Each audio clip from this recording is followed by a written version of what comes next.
first question we need to think about when we start talking about testing and assessment is what is the relationship of testing and assessment to teaching? And then what's the difference between testing and assessment? Because clearly I'm saying using those as two different terms. So if you take a look at the slide or the presentation here on the side, you can see that there's a bullseye. It looks a bit like a target. The widest ring there is teaching, and that should encompass the most of what teachers do, where they actually present information and provide feedback and support for their students. The inner two rings, the middle one is assessment, and the very middle one, or the bullseye, is the testing. And this shows you really the relative proportion of what you might want to do as a teacher. You might want to do more teaching, a little bit less assessment, and even less testing. But you can see that these things are all completely related. They all fall within the same circle, and they should be very closely connected. The difference between testing and assessment is sometimes there's a little bit of a gray area, but we can more or less distinguish them in this way. A test is what you typically think of as a test, where you're sitting down, perhaps you're in a time-constrained context where you're in an exam or you have to finish by the end of a class period. Often it's a paper and pencil test, although of course you can have oral exams as well. Sometimes they're multiple choice.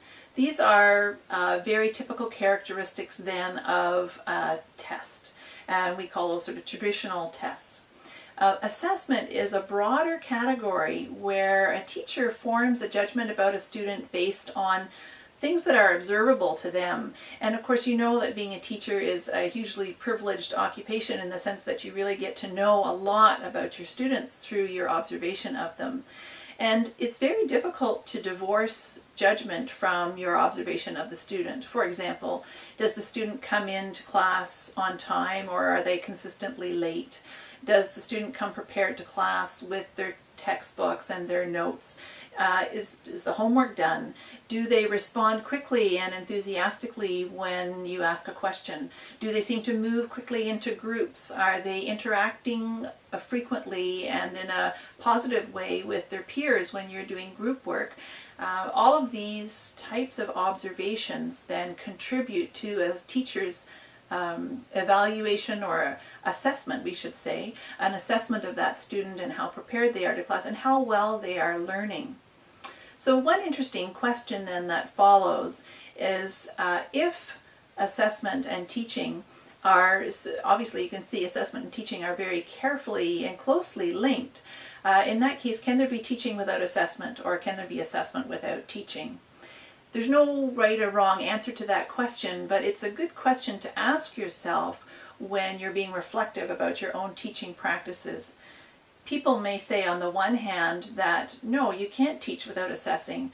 When you teach and you're presenting and you're working with students and you're facilitating their learning, you're going to observe things that tell you how well that student is learning, and it's important for the teacher then to assess and to gauge how well that student is learning in order to help them better. So that teaching and assessment are inextricably linked.